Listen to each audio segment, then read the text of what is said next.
ফটিকরাই বিধানসভা এলাকায় উন্নয়নের গতি আরও বাড়াতে প্রশাসনিক তৎপরতা শুরু হয়েছে জোর কদমে। চলমান প্রকল্পগুলির অগ্রগতি খতিয়ে দেখতে এবং আগামী দিনের উন্নয়ন পরিকল্পনা নিয়ে গুরুত্বপূর্ণ পর্যালোচনা বৈঠক করলেন ত্রিপুরা সরকারি মন্ত্রী তথা এলাকার বিধায়ক সুধাংশু দাস।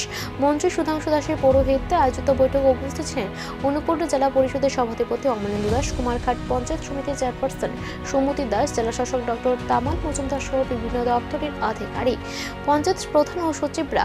বৈঠকে এলাকার বিভিন্ন চলমান উন্নয়নমূলক প্রকল্পের কাজের অগ্রগতি নিয়ে বিস্তারিত আলোচনা হয়। মন্ত্রী সুধাংশু দাস জানান, সাধারণ মানুষের কাছে সরকারি পরিষেবা আরও দ্রুত, স্বচ্ছ এবং কার্যকরভাবে পৌঁছে দিতে প্রশাসনিক সমন্বয় বাড়ানোর উপর গুরুত্ব দেওয়া হয়েছে।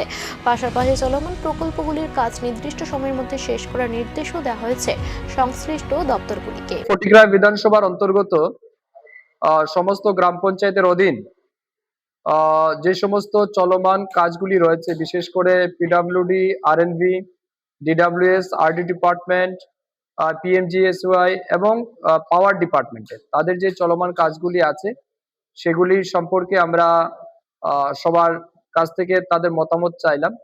কি প্রগ্রেস আছে এই বিষয়গুলি জানার চেষ্টা করলাম এবং এগুলি দ্রুত যাতে সমাধান করা যায় তার উদ্দেশ্য নিয়ে আমরা রিভিউ মিটিং করেছি।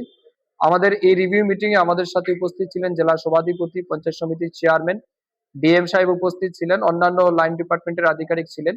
সবার উপস্থিতিতে আমরা দীর্ঘক্ষণ এই বিষয়গুলি আলোচনা করেছি। এখন বড় প্রশ্ন, পর্যালোচনা বৈঠকের পর সত্যি কি বদলাবে ফটিকরাইয়ের উন্নয়নের চিত্র?